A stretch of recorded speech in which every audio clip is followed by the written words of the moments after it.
Hello everyone and welcome to Travel Sticks and welcome to day 6 of the trip to Madeira.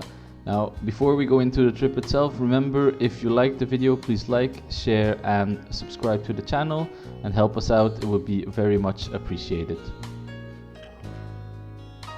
Now, the hike itself is relatively easy, it's relatively flat, it just has a few very tough spots with a lot of up and a lot of down. And it's around 15 kilometers, takes about 4 hours, maybe 5 hours to do.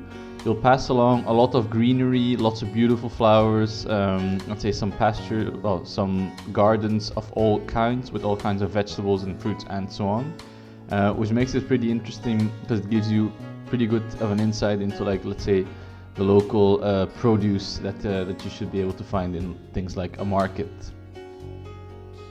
Now, the most part of the trip will actually take you along certain cliff sides, which means that you will be able to see, let's say, this area a bit more from up high, and it's actually pretty nice. Some of the roads are, let's say, somewhat narrow, but generally well paved, so not too big of an issue to walk around in.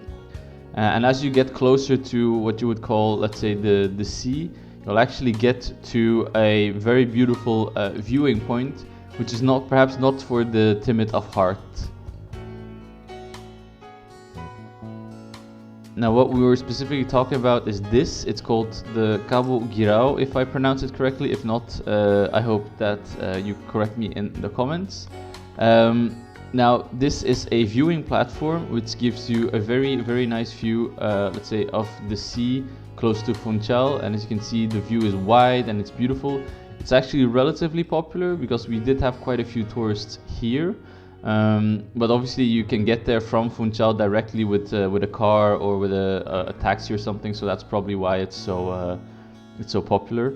And what's also so, let's say, exciting about it is that actually, if you look at the floor in just a bit, you'll see that the viewing platform is up pretty high, and it's around half a kilometer, I think, from the sea level down, which means that you don't only have a beautiful view looking around, but you also have to, let's say, have a bit of courage to walk onto it, because as soon as you look down, it is quite intimidating.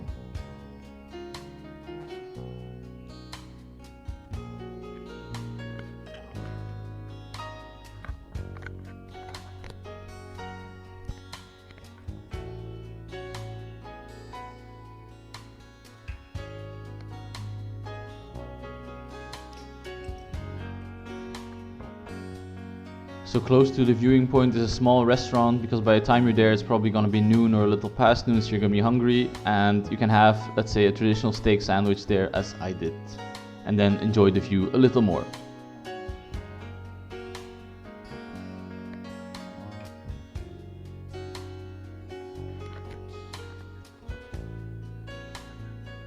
So as you approach Funchal, we would suggest that you definitely enjoy the views, because some of the views of Funchal are amazing, as you can see here.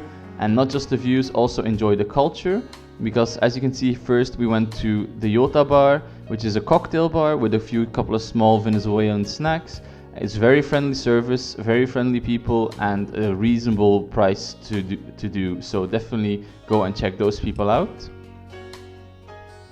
We would also suggest that you go to the Tree House restaurant. It's roughly in the center. It's not as close to the harbor as most of the other things are, but it is pretty close. It has a really good selection of wines. On top of that, the interior is pretty nice, and the food is actually completely ace. The service is also very nice, very knowledgeable, and very helpful. In terms of the dishes, I'll leave you with the names, but suffice to say that most of it was very, very tasty. And we would suggest that you try out as much as you can, especially go and try all of the desserts, because the desserts has a lot of different variety, surprisingly for sweet desserts.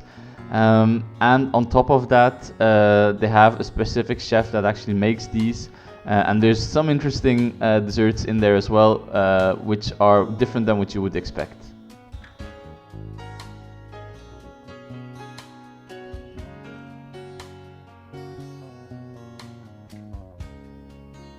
Now to close off, we hope you enjoyed the video, and we'll see you on the next one, and we'll leave you with some shots of the treehouse bar actually, which is atop of the restaurant.